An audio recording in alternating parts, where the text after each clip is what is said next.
প্রিয় বন্ধুরা, আজকের মানডে নাইট রতে এমন একটা ঘটনা ঘটেছে যা পুরো ডাব্লিউডাব্লিউ ইউনিভার্সকে স্তব্ধ করে দিয়েছে।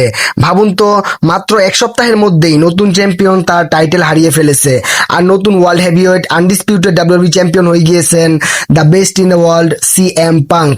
কিন্তু কেন? এর পেছনে আসল কারণ কি? ডাব্লিউডাব্লিউ নতুন কি পরিকল্পনা করেছে? আর এই পুরো গল্পে রোমান রিংস কোথা থেকে এসে পড়লেন? চলুন শুরু থেকে সব জেনে নেওয়া যাক। আজকের এর মূল আকর্ষণ ছিল কোডি রুডস বনাম স্যামি জেনের আনডিসপিউটেড চ্যাম্পিয়নশিপ ম্যাচ। কিন্তু ম্যাচ শুরু হওয়ার আগে ঠিক তখনই ঘটে যায় এক বিশাল ঘটনা। হঠাৎ করেই গুন্থার এসে কোডি রোডসের উপরে ভয়ঙ্কর আক্রমণ চালায়। এতটাই নির্মম ছিল হামলাটা যে কোডি রোডস দাঁড়াতেও পারছিলেন না। সঙ্গে সঙ্গে মেডিকেল টিম এসে তাকে পরীক্ষা করে, আর অ্যাডাম পিয়ার্স এর মুখে তখন স্পষ্ট দুশ্চিন্তা ছিল। কিছুক্ষণ পর ডাক্তাররা জানিয়ে দেন আজ রাতে কোডি রোডস কোনোভাবেই ম্যাচ খেলতে পারবেন না। এই খবর শুনে স্যামি জেনের মুখে হাসি ফুটে ওঠে। কিন্তু তিনি ভাবলেন আজ তার টাইটেল ডিফেন্স করতে হবে না। কিন্তু অ্যাডাম পিয়ার্স সেখানেই বড় চমক দেন। তিনি ঘোষণা করেন আজ রাতেই স্যামি জেনকে তার টাইটেল ডিফেন্স করতেই হবে, তবে প্রতিপক্ষ কে হবে সেটা তিনিই ডিসাইড করবেন। এরপর শুরু হয় আসল রহস্য, কে হবে সেই প্রতিদ্বন্দ্বী। ঠিক তখনই খবর আসে প্রতিপক্ষ ইতিমধ্যে এরিনায় পৌঁছে গেছেন।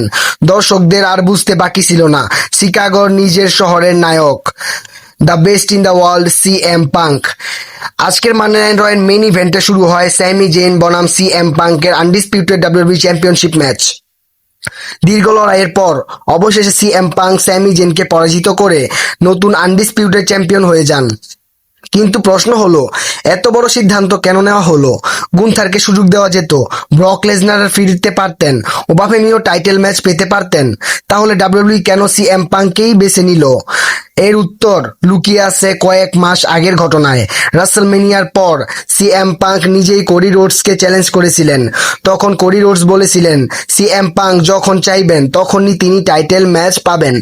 এরপর সিএম পাঙ্ক কিছুদিন অনুপস্থিত ছিলেন, আর এবার ফিরে এসেই সরাসরি চ্যাম্পিয়ন হয়ে গিয়েছেন। অন্যদিকে কোডি রোডস এখনো অফিসিয়াল নাম্বার 1 কন্টেন্ডার। তিনি সেই সুযোগ অর্জন করেছেন, কিন্তু এখনো তার টাইটেল ম্যাচ পাননি।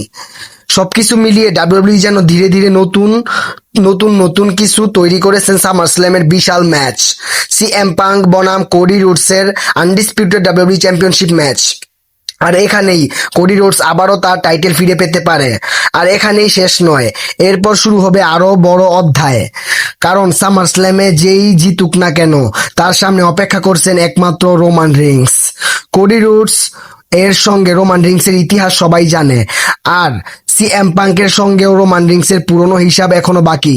তাই গুঞ্জন বলছে ক্রাউন জুয়েলে হতে পারে সিএম পাঙ্ক বনাম রোমান রিংস, অথবা কোডি রোডস বনাম রোমান রিংস।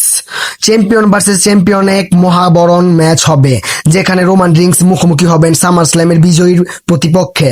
এখন প্রশ্ন একটাই, রোমান রিংসের পরবর্তী প্রতিদ্বন্দ্বী কে হবেন, সিএম পাঙ্ক নাকি কোডি রোডস?